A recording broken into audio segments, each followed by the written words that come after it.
Hey, good evening. I'm Ray. This is Reeling with Ray, and hey, welcome to the weekly blip.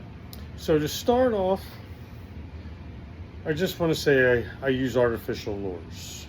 I'm an artificial lure fisherman. I do use bait every now and then, not that often. But the weekly blip is about bait fishing. Me and the gentleman tonight were talking, and we got on the subject of bait fishing, and he was talking about purchasing some minnows and stuff like that and buying them by the pound. And I don't know how many minnows come in a pound, but we'll say 100 just for now. So anyway, he was talking about buying a couple pounds of minnows and stuff like that. He says, it's a lot of upkeep too, because you have to have the tank to put them in, the aeration to keep them things moving and stuff like that, to keep them alive. To get them this time of year is kind of good because it's getting colder, so it's not like they're sitting in there in 120-degree heat in the garage and all that going on. But anyway, my thing is I've never done good with buying bait. Never have I had like one of them days where I can look back and say, damn, I bought bait that day and just tore the fish up. Just doesn't happen like that. But I used to get my own bait as I was younger and a kid and all that. We go get my own bait. So I'm going to sit here and try to bring this up in here. If you can see that right there, that's my old seine. I would just roll it all out and jump in the creek, either wade in or wear hip boots and jump in and grab some minnows and put them in the old trusty bucket.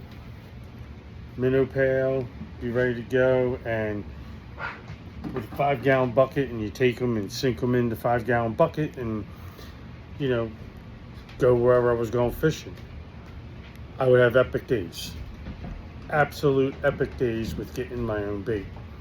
Is it that you put the work in to go for the fishing that you get the better day? But that's truly, I have never had days like I did since I've gotten my own bait. Used to have little worm beds at my house. Like I would go out after a nice spring rain and go out and just take a bucket out with me, and I would have a bunch of worm bedding already made up, a bunch of little styrofoam containers in my basement. I would go out and find 2,000-3,000 worms, and they would, maybe even more, and they would last me the whole year. I would have them because I kept them in the basement where it was cool and everything. Every now and then you just put like a tomato in there and they would eat through it. So it was doing it, but it was in worm bedding. But anyway, once empty a container, get rid of the worm bedding, go to the next box. And I mean, I had worms forever. But anyway, the whole thing with bait is I put the time in to get the worms. I put the time in to get the minnows before I went fishing every time. The only problem with that, it takes time.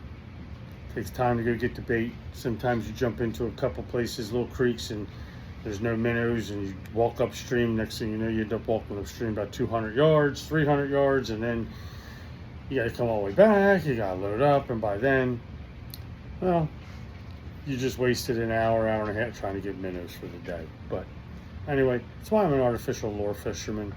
But that's the weekly blip. Hey, thanks for joining me. Remember, life is always better when we're reeling. Hey, everybody have a fantastic week. Hopefully it cools down a little bit, and keep them lines tight. We'll talk to you guys all next week. Thanks, man. Have a great week. Thank you.